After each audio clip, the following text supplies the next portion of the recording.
Hello, I'm Morgan Carpenter. I'm the Executive Director of Intersex Human Rights Australia, and I'd like to welcome all of you to this final webinar in ERA's series of webinars on intersex health and human rights issues this year. Of course, we'll be back next year. Before we begin with Arpita's presentation, I should just acknowledge that those of us in Australia are all meeting on Indigenous land, on Aboriginal and Torres Strait Islander land, and that's land that has never been ceded. There's never been a treaty with Indigenous peoples in this land, and there is a lot of unfinished business that remains to be done to recognize and acknowledge the rights and improve the well-being of Indigenous peoples, led by Indigenous peoples' values and preferences.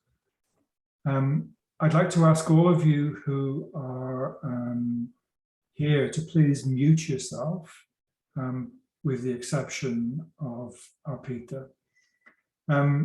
Arpita is a lecturer and doctoral candidate at the Department of Gender and Cultural Studies at the University of Sydney. Her thesis focuses on the medicalisation of people with intersex variations within India's post-colonial context.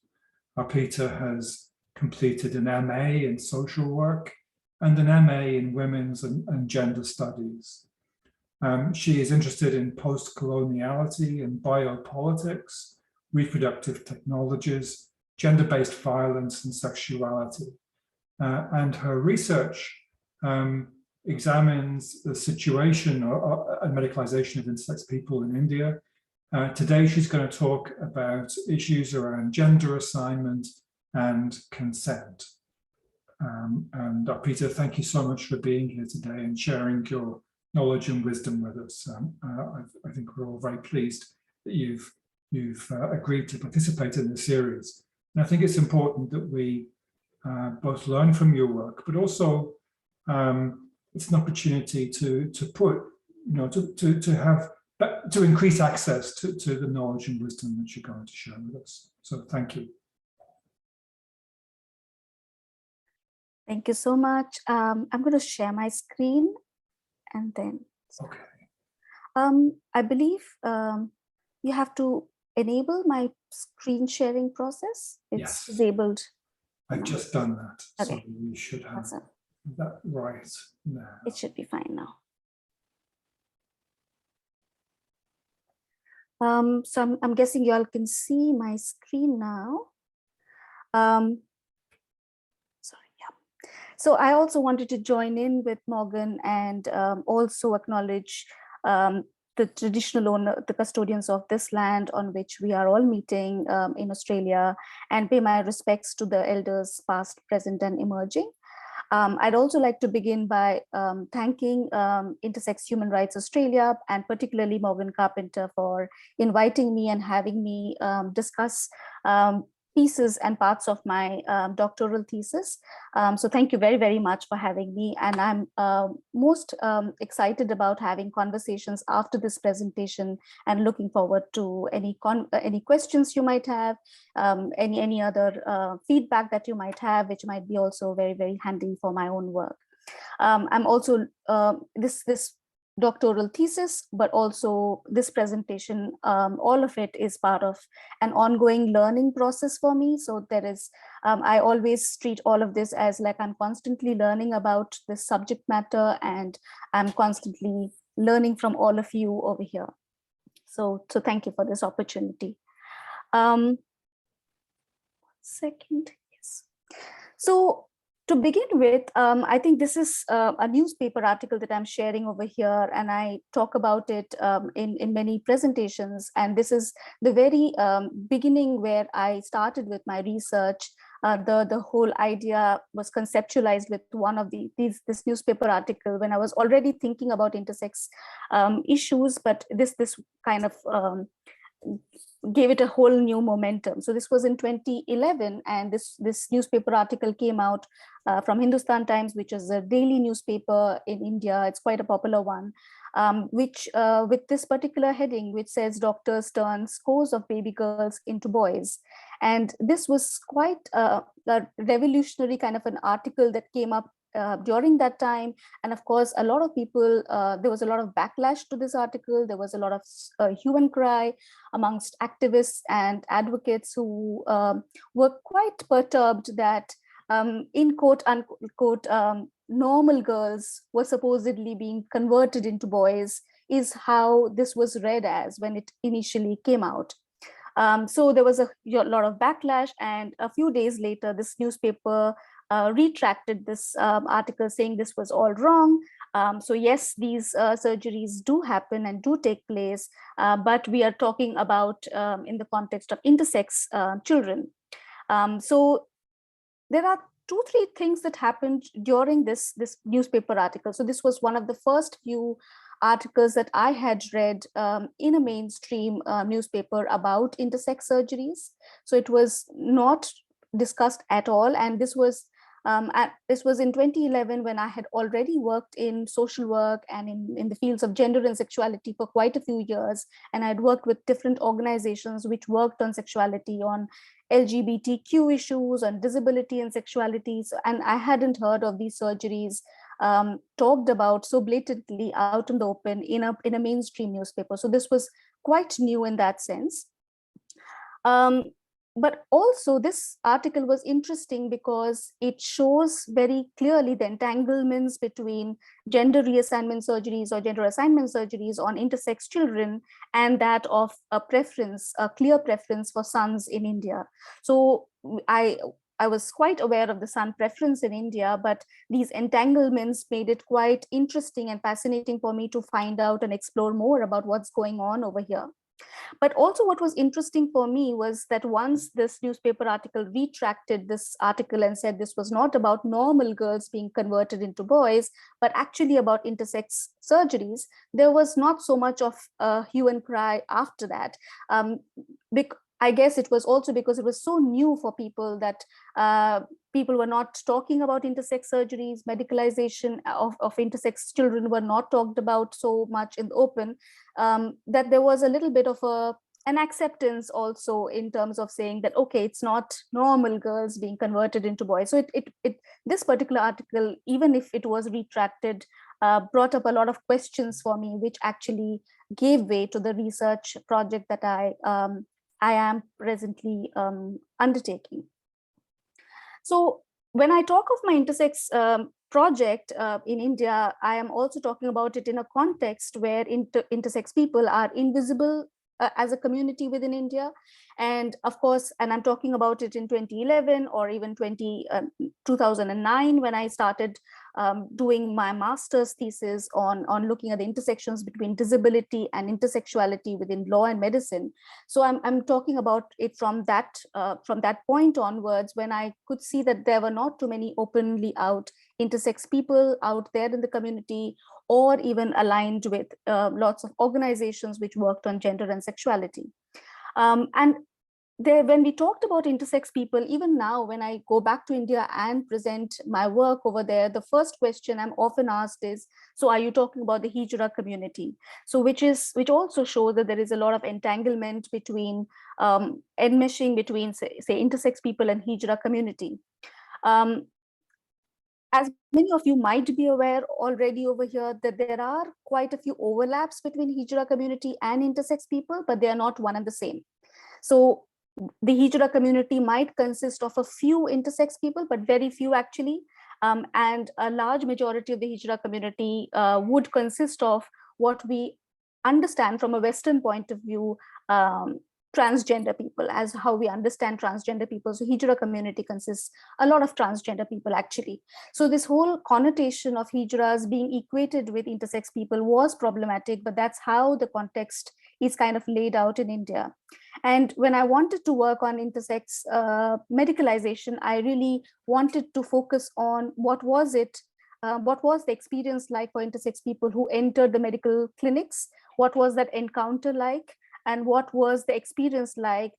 And this was also in the light of, because I was reading a lot of global literature, especially from the Western context, say the US, Australia, or Europe, where I could read a lot about medicalization of intersex people happening. There was a lot of interventions taking place. And within that context, I started thinking about what is it that happens to intersex bodies in India and once they enter the medical system. So I was curious about that. And while there's a lot of literature available on hijras and other transgender communities in India, there is not as much on intersex people right now. There might be some intersex literature right now, which is to do with within the medical literature. So there are quite a few medical scholarship which is available, which is also limiting because they talk about intersex bodies or intersex people within a particular perspective or with a particular lens. Sociocultural understandings or a different kind of a scholarly approach to looking at intersex medicalization or intersex experiences was quite missing, which is where I started with my work. So in my project, I wanted to focus on gender assignment of intersex subjects in India. And specifically, I wanted to ask questions like, how are decisions about gender assignment made? What are the different factors that lead to or enable or help in making a gender assignment decision? Also, like, who makes these decisions? Are these made by doctors? Are these made by families? Or are they made in consultations with both these groups? Do doctors work individually? Is it a pediatric surgeon, for example, who decides upon these cases? Or is it a pediatrician? Or is it a pediatric endocrinologist? Or is it a team? So there were so many different questions that I had in my mind, and I was not able to find answers to them immediately. And so basically, this is the grain with which I started with my work and wanted to find out more about what is happening in the medical process, in the medical context. So my fieldwork, I did it in these few months, but there were a lot of interviews that I did with intersex, not with intersex adults, those were few. So I did a lot of interviews with medical and health professionals which worked with intersex people. So there were 22 interviews, qualitative, in-depth interviews that I did with doctors across 8 cities and quite spread out within the Indian context. Of course, they were all in urban centers. They were all in metropolitan cities where there are far more advanced technologies for diagnosis or even kind of gender assignment or specialist doctors who make these kind of decisions. When I initially began my work, I wanted to interview more intersex adults and families. I wanted to center them in my research and wanted to learn more about their experiences of gender assignment.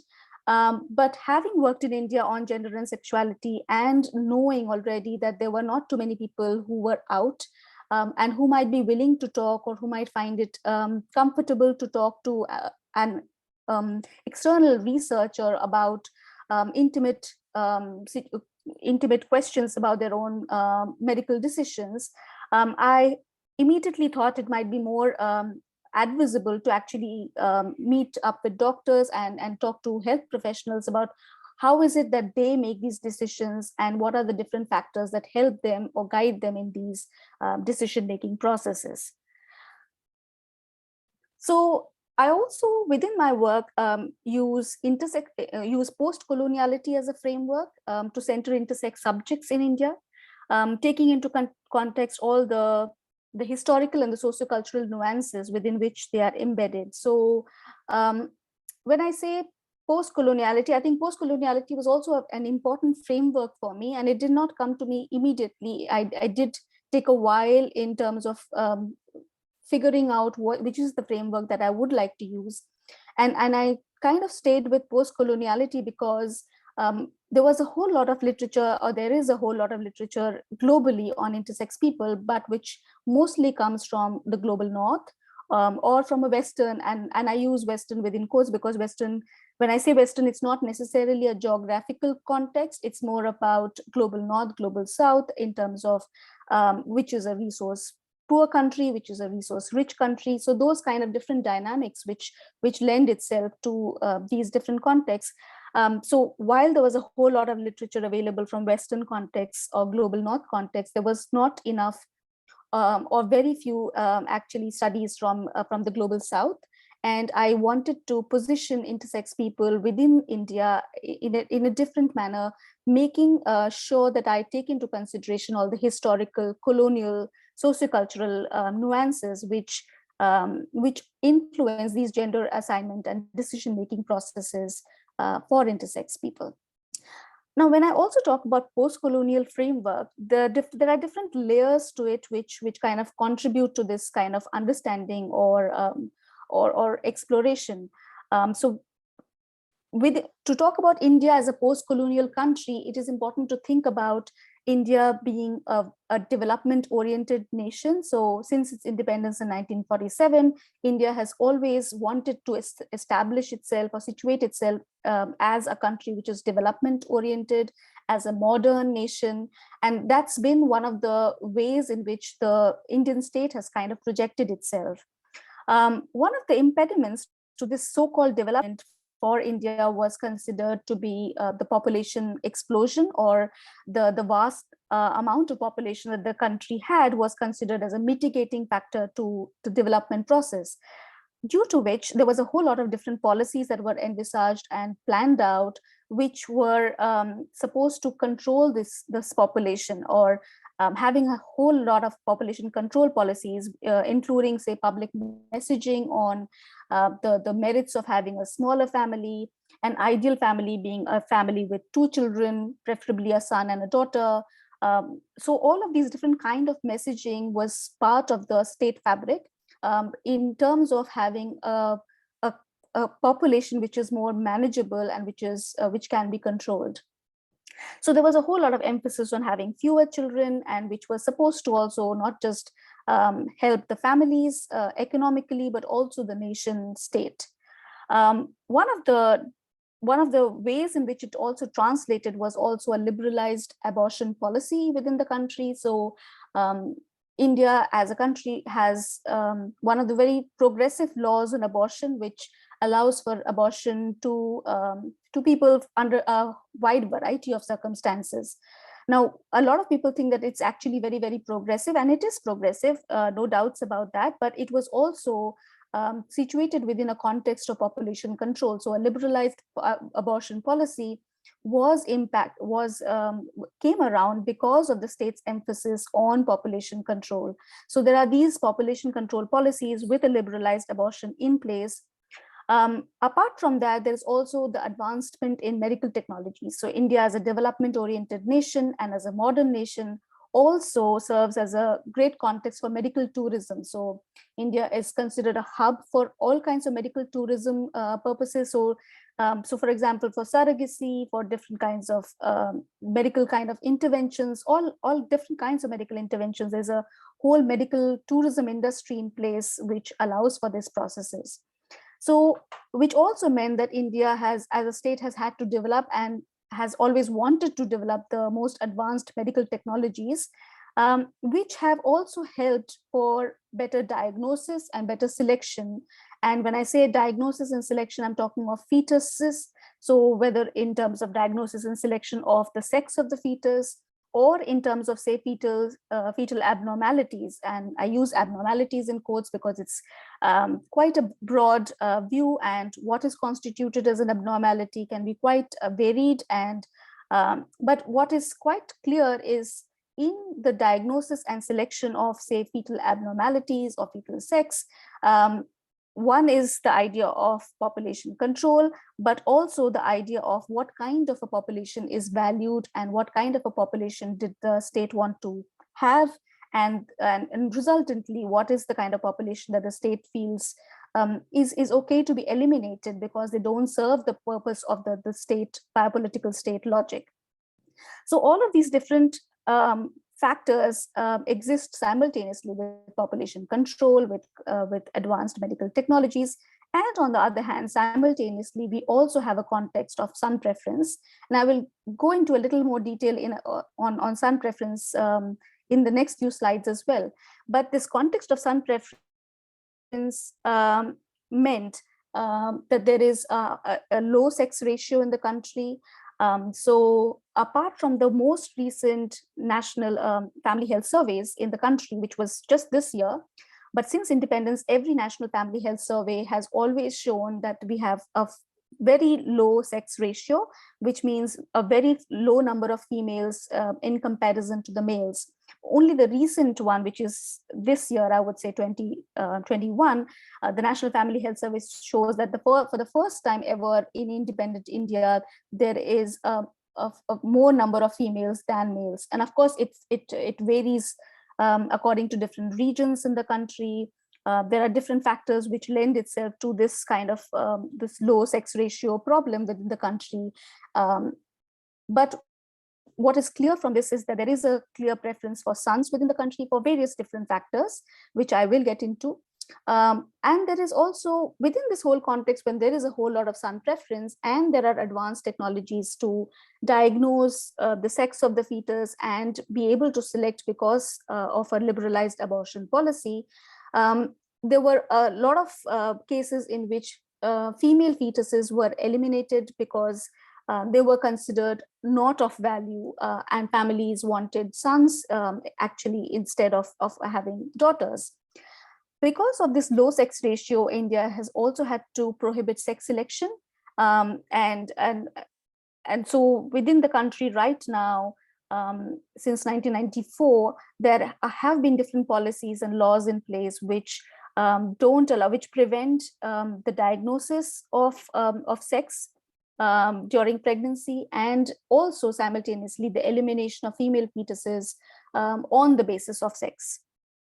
So these are the different factors, or these are the different ways or layers which kind of we can think of when we think of post-colonial Indian context. And all of these different factors impact and influence how we think of intersex children and the birth of intersex children, and also in terms of how we think of gender assignment of intersex children within the country. So all of these different factors were something that I need to keep in purview when thinking about or reflecting on the gender assignment issue for intersex children in India. So I'm now going to show you a few different snippets from different doctors and quotes from different doctors that I got to interview.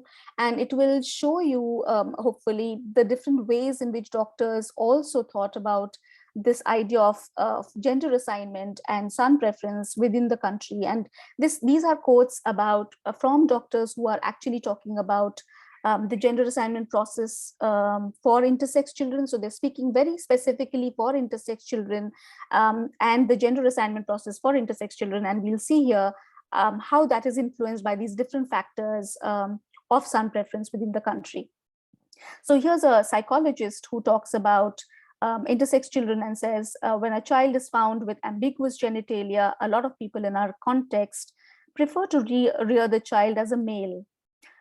So because I think economically, it's advantageous for them to have a male child rather than having a female child. Because if a female child is not able to reproduce later, then what are you going to do in terms of marriage? This is a certain way of thinking that people have, but a male, if he's not married, also is fine. So in this quote, we can also see the different ideas which emerge. One is that there is a clear preference for male gender assignment. There are economic factors which lend to it, and that for a female child, it is important that they are able to reproduce later, because that is also tied to ideas of marriageability for female children. And these are all entangled together in different ways to influence male gender assignment for intersex children in the country. So that was a psychologist. And here we have another pediatric surgeon. I think this was from Bombay. And this surgeon says that India is a male-dominated society. And it was interesting how many of these doctors would start and situate themselves in this very all-pervading way that we all know that India is a patriarchal society, or India is a male-dominated society. It was almost like we all know that, and it is kind of established. So the surgeon says that India is a male-dominated society, and parents are always worried that there is ambiguity. They prefer that the sex of rearing should be male, because that way they feel their child will be better protected from the society. A girl with ambiguous genitalia may not, even after treatment, if she's not functional as a female, then she might face problems getting married. And here, when they say functional as a female, there's a clear connotation about their reproductive ability. So if she's unmarried again, she's trouble, especially if she's not career-oriented or professional. We see this in bigger cities, but in villages, in rural areas, there are a whole lot of these ladies who just their whole life is marriage and looking after the house, producing children, looking after them. So for such children, they prefer to decide the sex of rearing as a boy. And here's a third quote by another pediatric surgeon who says that if there are already 3 or 4 girls in the family, any family would like to have at least one boy. So there's another kind of a context over here, that if you already have 3 to 4 girls, all families would want to have another son. So that also kind of influences the gender assignment decision for the 4th child and for the 4th intersex child. And there were many stories in which doctors gave me instances where families had 3-4 girls already, and the 4th child was diagnosed with an intersex variation, and families insisted that that child be assigned as a male. So that seemed to be quite a perpetual kind of an issue for many of these doctors, who would say that families preferred male assignment, and especially for families which already had daughters. So in India, which is a male-dominated society for various reasons, that boy is important to take care of the parents in old age, to run the family business, to take care of the property, to be a bread earner to the family, to take care of the relations for family functions and other things. So it is the boy who leads the way. So here are these medical doctors who are looking at intersexuality as a medical problem, but in all the instances that they talk about, they talk about male gender assignment. There's a clear preference for that, but they're also situated within a lot of sociocultural factors within which there is a clear way in which sons are perceived, and there's another clear way in which daughters are perceived within this whole scenario. So we can see that there is a preference very clearly from all these doctors, that there is a clear preference for binary gender assignment. So most doctors felt it was necessary that the child be assigned a binary gender, although a couple of doctors would say that it would be important and necessary to wait until the intersex child or the intersex person is able to decide for themselves when they grow up which gender they would like to align themselves with. But all of these doctors also understood, or there was a kind of an empathetic kind of relationship with the families, in which they understood that families wanted a quick gender assignment, but also a binary gender assignment. So any ambiguity was not necessarily very acceptable. So there was a lot of doctors who kind of understood that families wanted this binary gender assignment and supported it as well. But we also see it also from these quotes over here that there was also a preference for male assignment as opposed to female assignment. And that is quite unique to the Indian context, because from all the literature that I have read about gender assignment globally from the Western context, I have read multiple accounts by doctors which say that there is a clear preference for female assignment. Of course, the reasons are quite different over there, because female assignment surgeries, female construction surgeries are supposedly considered easier than male construction surgeries. But clearly in India, even with the problems of surgical interventions aside, there was a clear preference for male assignment, and this assignment preference was not just voiced by families. And I have to keep in mind over here that most of my interviews were with doctors who mentioned that it was the families who wanted this preference. It was not coming from families themselves, and no family really told me that they preferred a male gender assignment for their children in the very few instances that I did get to interview families. So it was mostly coming from doctors who said that the families preferred this male assignment, but also the doctors supported these decisions because they also understood families within this context of a daughter who is assigned a daughter who is without reproductive ability would be considered of less value. It would pose questions on their marriageability, and therefore their integration within society became more of an issue or a concern for these doctors, who therefore clearly supported these families towards male gender assignment as well. And all of these doctors stated different reasons: the heteropatriarchal society, which favors sons, and gave different reasons. So we saw some of these reasons in the quotes that I mentioned above.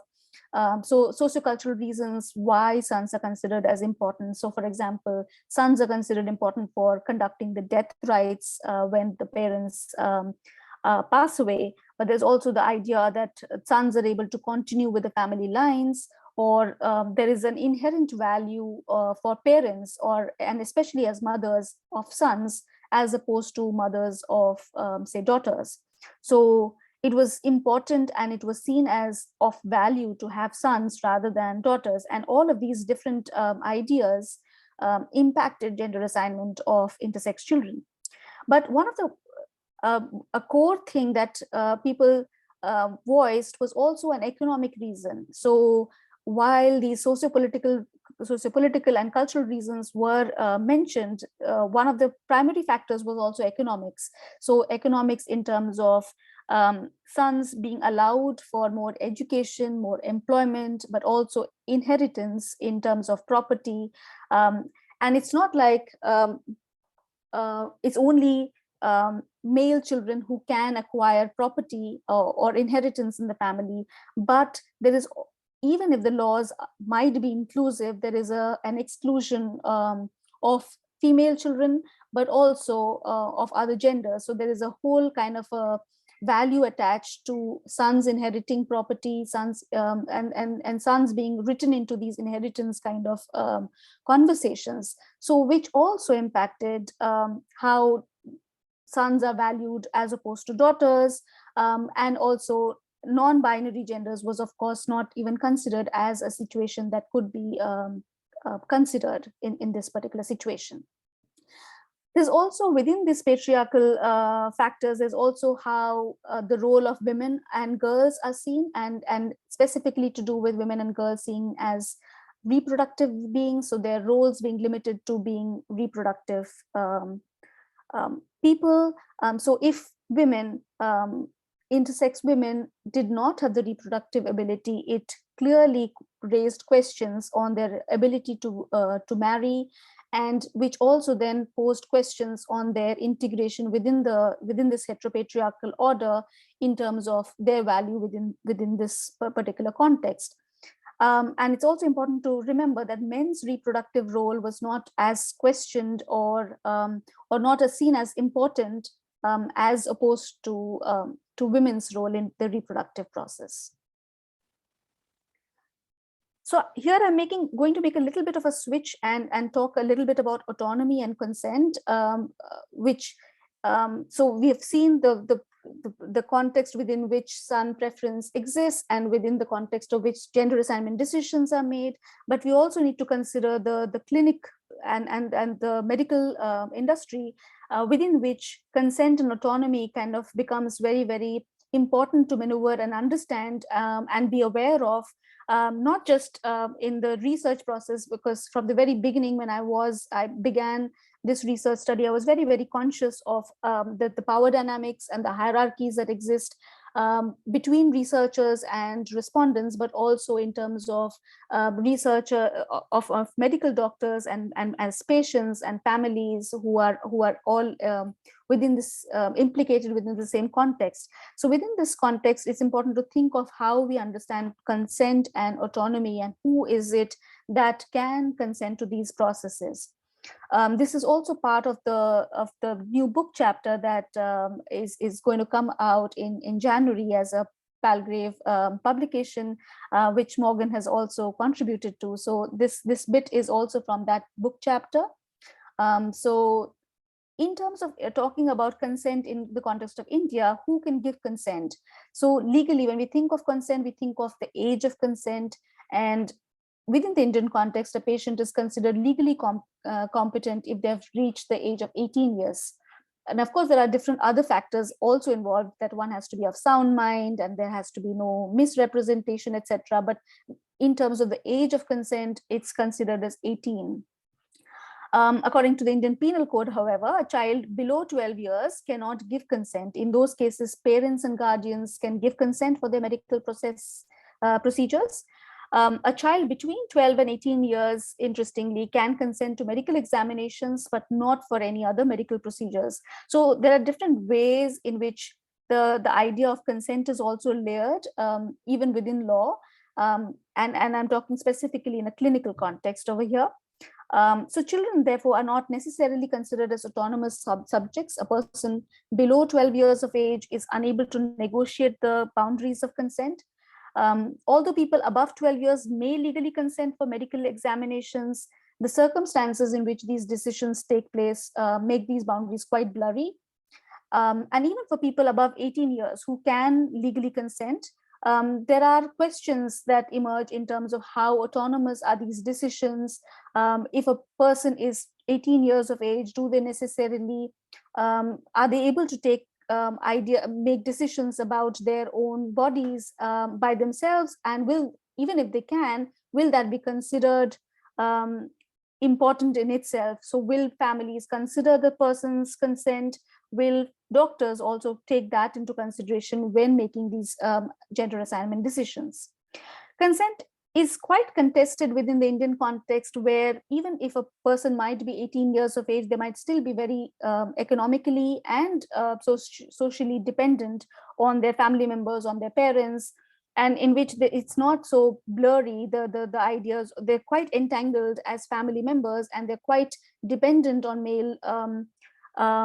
male heads of households many a time. So it's quite contested, even if a person might have reached 18 years of age, and their decisions and their agreement to certain kinds of gender assignment decisions could also depend on what their family members think, or what their parents think of this gender assignment process.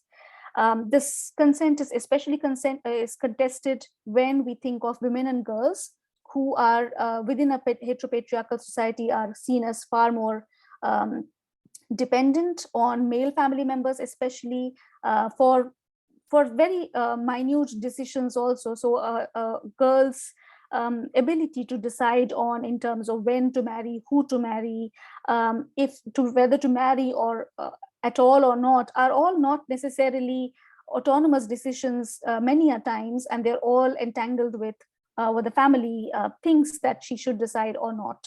So consent and autonomy, when we think of this, we also need to consider the context within which this takes place within a heteropatriarchal society such as in India. So intersex people and children and young people are mostly dependent on legal guardians and their doctors for decision-making processes.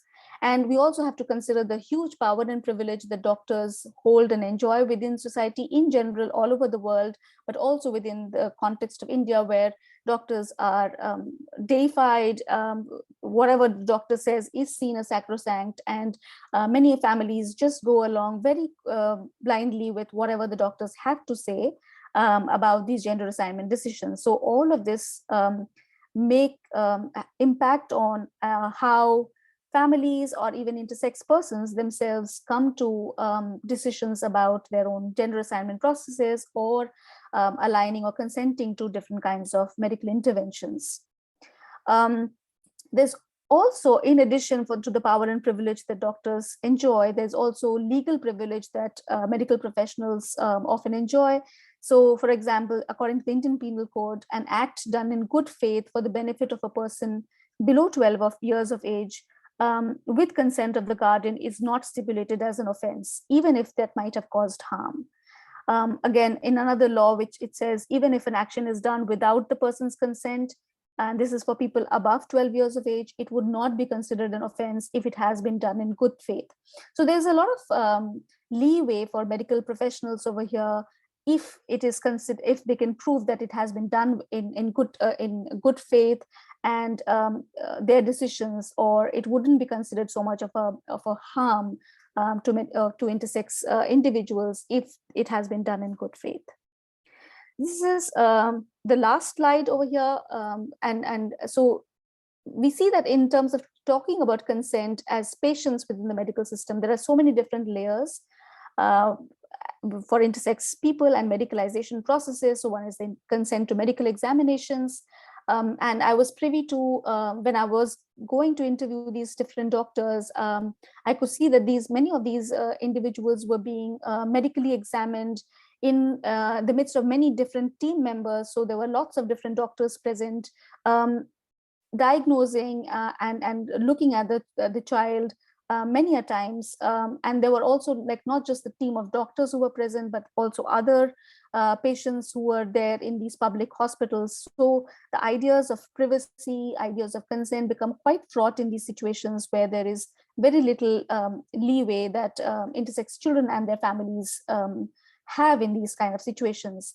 Of course, there's also the idea of consent about being photographed. So there were lots of doctors taking photographs. Of course, the idea was that these photographs were supposed to help them make decisions in terms of a diagnosis or even say gender assignment. But we all know over here that ideas of consent to photographs being taken, or even the knowledge of where these photographs or maybe even these videos, where will they be shared and in what ways, those are not part of the consent process. So even if you might have asked them, it's not necessary that people have the kind of agency to say, no, I don't want to be photographed, or have the knowledge of where these images might be circulated. There's the consent to the medical examinations, but again, there's the larger idea also of consent to medical interventions. So what kind of interventions, at what time are these medical interventions? What process of the interventions is consent being taken for? When does it stop being a consenting process?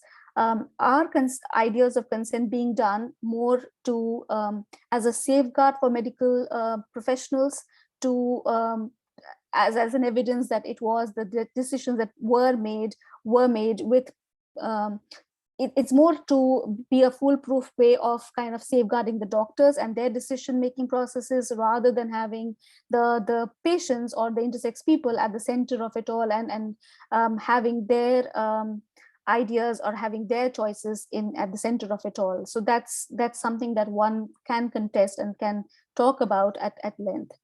There's also the consent to research process. And here I'm talking about not just me as a researcher entering this medical clinic and interviewing, say, doctors, but also like, say, intersex people and family members. But I'm also talking about there's a whole lot of research being done by medical doctors, and consent from these patients is kind of naturally kind of is seen as already there. So patients, when kind of accessing these medical services, feel kind of obliged to be part of this consenting process. So if these doctors want to conduct more research processes on these patients, patients hardly find it in their power to say, or the agency to say, no, I don't want to be part of this research process. It's kind of considered as obligatory in many ways. And of course, there are the different power hierarchies between doctors and patients and researchers and respondents. So for example, I ended up conducting interviews with 6 families and 3 intersex adults, all of which, except one, was through medical doctors. So I got in touch with these families or intersex adults through these medical professionals. And I could have conducted many more interviews with intersex adults and families, because these doctors were giving me access to these patients. But very soon I had to say no, like because it was already contested in terms of how this consent process was being provided. And of course, I did all the necessary processes in terms of talking about confidentiality, and that this interview would be anonymous and confidential, and they could stop the interview at any point of time. But even having said that, it's kind of it's not very clear sometimes whether these patients would also do these interviews with me had they not been told by the doctors to come for these interview processes. So these 6 families and the 3 adults I interviewed with all the restrictions in mind, but I did not want to go through with further interviews within this particular context in which it was all very fraught, the idea of consent and autonomy, and whether they're consenting to the interview of their own free choice, or whether they feel obliged to be part of this interview in certain ways or not. There was also the idea of the consent form, the signing of the consent form. So even if they might sign, and here I'm talking explicitly of the consent form by, say, medical professionals who conduct many interviews, many research processes with patients themselves. So in terms of how these consent forms are kind of written out, the language of it all, whether people are able to read the language. And of course, there's a lot of technical language in terms of, say, research processes, but also medical processes, and in terms of power, transparency, etc., that come into process when we think of consent and autonomy for patients and intersex individuals in these systems. But what was interesting for me in my research when I was doing these consent processes, so the patients and families, I was extra careful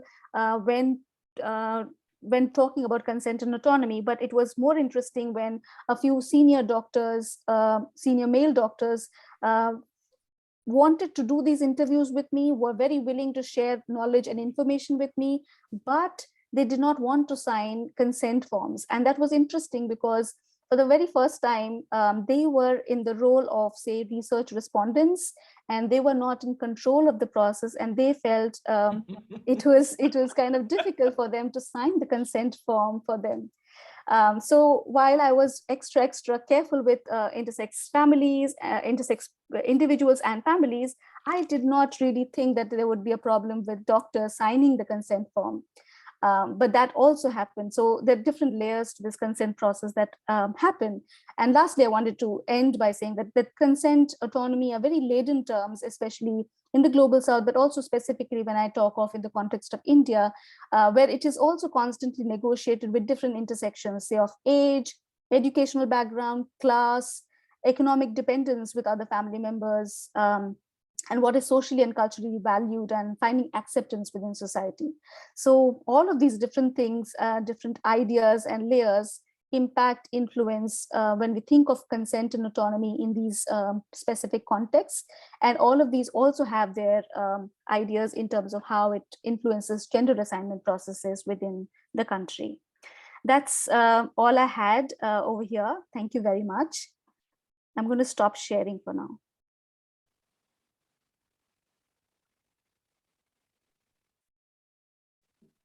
Thank you, Arpita, for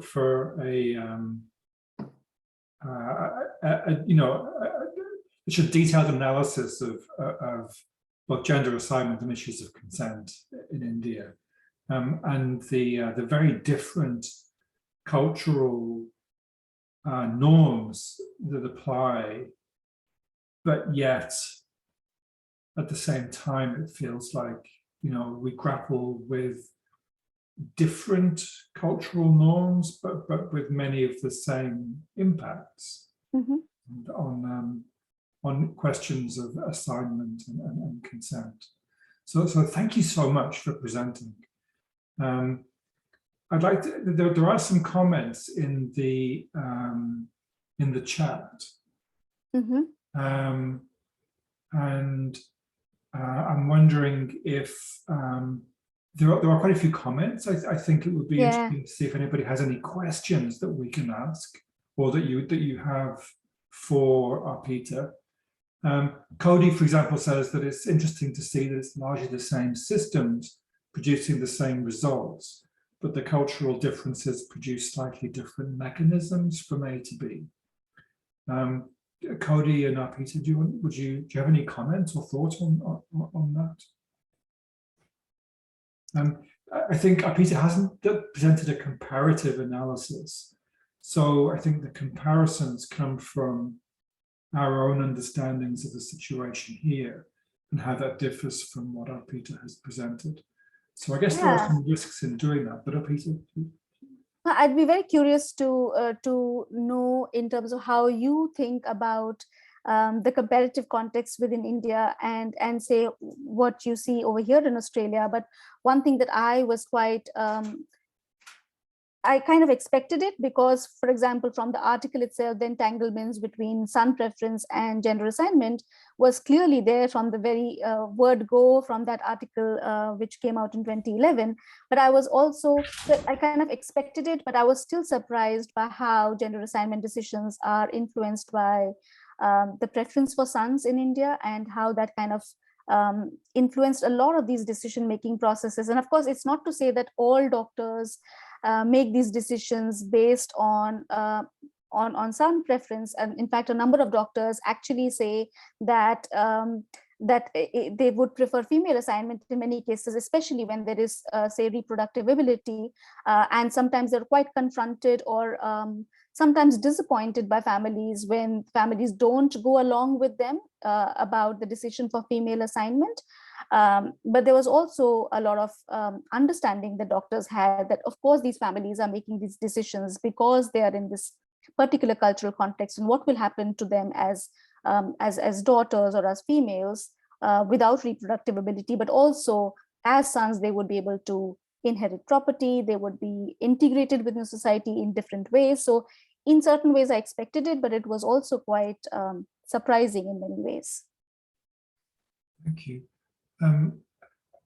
Agli Zagosor has asked a question about language. I mean, you've presented today in English, but you haven't, I mean, were you interviewing families, individuals and doctors in English, or were you, I mean, what's the impact also then of English language concepts on people's understanding as well? So that's a very good question. So that was a very, very important thing that I had to keep in mind, because in India there are so many different languages being spoken, but because most of my interviews were with doctors, with all of them it was all in English, and because they were all specialists in their field, they were all very conversant in English. So with the doctors there was no issue, and these were all in urban centers, specialist agencies where these interviews were happening. So all of these doctors spoke mostly in English with a little bit of smattering of Hindi, which I'm quite comfortable in speaking. So when I introduced my research project, and in terms of the recruitment of participants, especially families and intersex individuals, I stated very clearly that I could conduct the interviews in English, Hindi or Bengali. These are the three languages I know fluently. Of course, I know a little bit of Marathi and a little bit of Punjabi here and there as well, but I wouldn't think that would be sufficient. But most of these interviews, not all, at least 4 of the families and 2 of the one intersex adult, they were not conversant in English or in Hindi or in Bengali. So they had their own interpreters over there. So a number of these interviews were conducted in clinics. Of course, I had a segregated room, and in which no one else had access to it except for these interpreters. These interpreters were chosen by the doctor sometimes. So many of them, there was one nurse, for example, who did the interpretation for me. The nurse was not from the same background, and in fact did not seem to have a whole knowledge on intersex people as such. They knew English, but they were not necessarily dealing with these patients. In a way, I was also comforted by the thought that there's not too much of enmeshing, and they would probably not, their paths would not meet after this interview process. In certain ways, it gave me some kind of a relief. But yes, there was this problem of interpretation. The interpreters themselves were not necessarily fluent in English. So there was a whole lot of dilution that always happens in terms of what I am trying to ask and what is it that they eventually ask and what comes back to me in the process. And many a times I would catch them talking, and the families would talk at length, and the interpreter would give me a very quick, short answer. And I'm like, no. They were obviously saying more, tell me more what they were saying. So there was this obvious problem that also came with interpretation.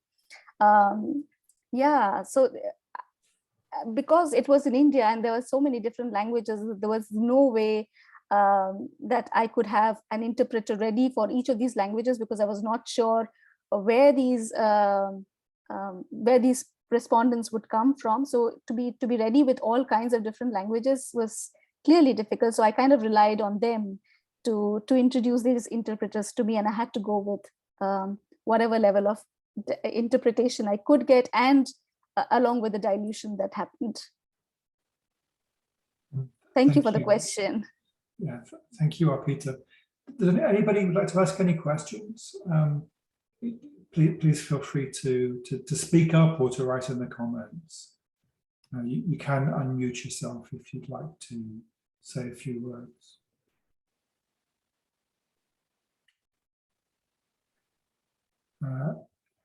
Niraja Sajjan says the fact that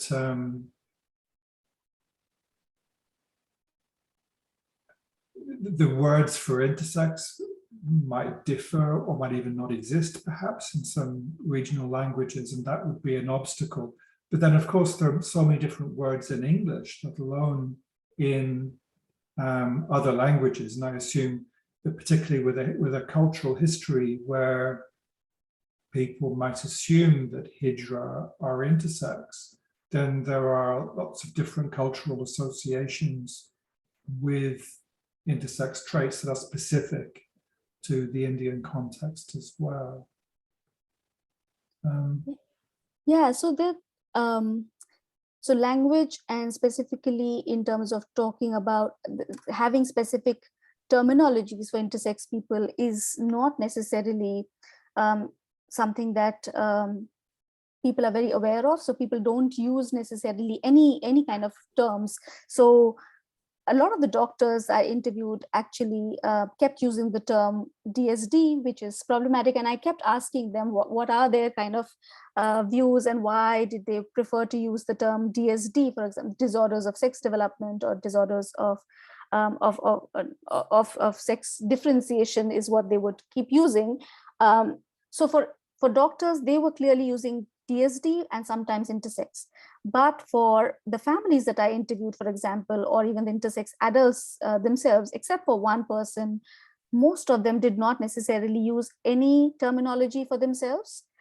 So they would talk of the situation they were in, or the kind of variation they might have in terms of not even talking about the medical language, but they might say, for example, I had a problem with ambiguous genitalia, or I did not have a uterus, or some such thing. So they would describe the kind of situation or the context that they were in, but not necessarily give a name or a label to themselves. This was mostly attached to them by doctors themselves. There's also not much of an awareness in terms of exact terminologies to use for intersex people, except for, say, very recently I came across this report by Solidarity Foundation in India, in which they use the term in their reports Idayalingam, but of course that's a specific terminology in a specific language in a part of India. So it's not something that it is used pan-India. So yeah, the terminology is a kind of a contested territory, again, amongst doctors themselves, but also amongst the community. Of course, the one person who did identify as an intersex person was also kind of attached to different associations and organizations which worked with LGBTIQ populations, which is why there was also a different kind of knowledge or an identity formation in terms of like whether they aligned themselves or identified as an intersex person themselves. The rest did not necessarily use any term for themselves. That was an interesting question. Thank you. Thank you. If I may, sorry, somebody was speaking there? I think it was Neeraj. Yes. Yes. Hi. Yes. Hi. Hi, everybody. My internet connection is not so stable, so I will have to keep my video off. So hi, Arpita. Hi, everybody. This is my first time at IHRA. I am a PhD candidate from India. I'm also working on intersex rights, and actually I'm working on action research on healthcare settings. So when Arpita had come to India, when she had come to Bangalore for her data collection. I was actually planning on meeting her, but her schedule was so packed, I couldn't find a time when she was free that I could actually, meet up with her. I never even got a chance to talk to her. So I'm really happy to see you here, even if virtually. And it was very interesting to hear about your talk, because being from India, as Arpita said in the beginning, I have never had a chance to interact with anybody else who has done research on intersex rights or issues faced by intersex people in India from a social perspective. It's all about medical research. It's all about treatments. It's all about how can we find a cure to it, or associated aspects of it. And hearing Arpita's talk was very interesting, because I have not heard anyone think of these issues from a post-colonial context earlier in the way you have. It's always about how sex and how gender is imagined, and how it was before, how it was after. But this was extremely, extremely interesting for me as a researcher and as an ally. So yeah, and another thing that I really wanted to tell you is that I really, really appreciate your presentation today, and the way you started it. 2011 newspaper article. I started my research in 2014 because of a newspaper article which spoke about how 50,000 children in India had been identified as transgender, children between the ages of 0 to 6 in the 2011 census. And I am a medical sociologist. At that time, I was still I was just starting my master's. And it took me a couple of weeks to recognize that saying a newborn child, an infant, is a transgender child, there was something wrong with that statement. It took me a couple of weeks. It's that how entrenched our idea of, intersex variations and its confusion with transgender identity is there in India. So really, I have known you, I have followed your work, and I just wanted to thank you. I'm glad our paths have crossed, really, and I'm so sorry. Having a fan moment here. But I'm quite interested in your research as well, and I wish you the best. There are more. This is clearly a need for more research and scholarly work from the Indian context. So thank you for your work as well. And I'm also glad that it resonated with you in certain ways. Perhaps we can put you in touch. I mean, do you have each other? You must have each other's email address already. So that's. I do have your email address. I mean, I got it. So you're definitely hearing from me. Awesome. I'd look forward to it. Yeah, thank you. There's a couple more comments. Julius Kagwa says that he's fascinated by the commonalities and perspectives between India, Asia, and Africa. And actually pretty much everywhere, Julia says, especially when it comes to language and cultural influences. And Susan Cochran says, or she asks, I would be interested in knowing what needs to be proven to show bad faith in relation to legal protections for doctors. I imagine it is a very high threshold. Yeah, that would be very high. And also, I think it's not even in the purview of people in general right now as it stands, because activism on intersex medicalisation or activism against all kinds of medical interventions is so nascent, and it's definitely begun in a few pockets of India, say in Tamil Nadu or in Delhi, where there is a clear advocacy around stopping any kinds of medical interventions on intersex children.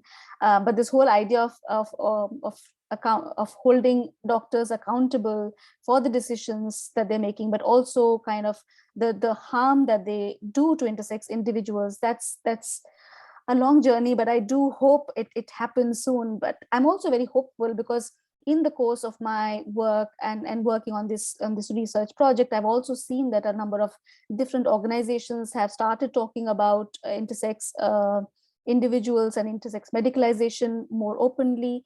There are a lot more intersex people who are openly out in the public domain as intersex individuals. And there's a clear scene for intersex activism which is emerging. So it makes me very, very hopeful. But yes, it's something to definitely ponder about in terms of how do we hold these doctors accountable for the decisions that they make. But I also want to mention that in some ways, I also see that the doctors making these decisions not necessarily always as powerful beings, and of course there is that as well. But this whole entanglement in terms of how they think it's made out of the good intentions and how it would help the families and how it would also help the intersex children themselves in terms of not being bullied or being integrated within society well. So it comes from sometimes very good place also, although they're quite misplaced. So yes, there's a contestation there, I would say. It's quite fraught, and yeah, the entanglements need to be made a little slowly and carefully, perhaps. Thank you very much for that, Arpita. One other thing that I was interested in was that it seems more of an issue if a male doesn't have reproductive capacity, and I hadn't realised that there was that differentiation made. So that was also very, very interesting to me as well. So it's the other way around. So it does not matter if a male does not have reproductive. That's what I meant to say, that the differentiation in value between, you know, a man who can't have kids is not disvalued in the same way as a woman who can't have kids. And I hadn't realised that there was that at play as well. Yes. So a lot of the doctors and a number of stories that they would relate to me did mention that it would be really, really disastrous to be assigned as a female and not being able to reproduce, which put into question their marriageability. And there was one intersex woman who I got to interview also was doing really well in their life, in their career choices, but was really deeply sad. And she said that she knows that she can't marry. And I tried to prod a little more, like, why do you think you can't marry? And it was very clear that she was very sad because she had clearly connected the idea that she was an intersex person and that she couldn't reproduce to not being marriageable, and therefore being sad about the situation. So these connections that people make automatically and spontaneously sometimes, of course, which is influenced by the societal fabric in which we live in, also has deep implications on people. Thank you, Susan and Arpita. So we need to close fairly soon, but Agli Zavosor has a question. Maybe we can close on this. Agli says, in Australia, as a multicultural, multilingual society, what advice would you offer from your learning for peers and allies? That's a very interesting question, and which I'm thinking about right now, actually. I think again, I wouldn't be the person to give to have solicit any kind of advice on this front. And I think we have very capable people here in Intersex Human Rights Australia who also must be represented by a multicultural community of people, perhaps. I'm not so sure. So I'm sure there would be a lot more advice and knowledge that IHRA might have to share, but from a very limited idea, from doing this research in the specific context of India, the one thing that I'm very clear about is that within a multicultural society, such as in Australia, it is important that we think of different communities with a different lens and not necessarily use the same kind of purview to look at all different kinds of communities and all different kinds of experiences. So giving specific kind of attention to different kinds of issues, experiences, relationalities that might exist within different communities within Australia is, I think, very, very important. And that's the one thing that I would stick with. So if we can give particular attention to different communities over here. Thank you, Arpita. I mean, speaking as the executive director of ERA, Intersex Human Rights Australia, I just say that, you know, we can always do better. I think we are good at some aspects of intersectionality and we're not good at others, and we need to do much better than we do. And I think we're very aware of that. I certainly think that I mean, hearing you talk about, you know, being fluent in English, Hindi, and Bengali with a smattering of other languages, I think puts many of us to shame in our capacity to speak multiple languages. And you know, I am so grateful for the time you've put into presenting today, and for your willingness to answer these questions. And thank you for what you're doing. I think it's great to hear from you, and it's great to hear more about your work and your research.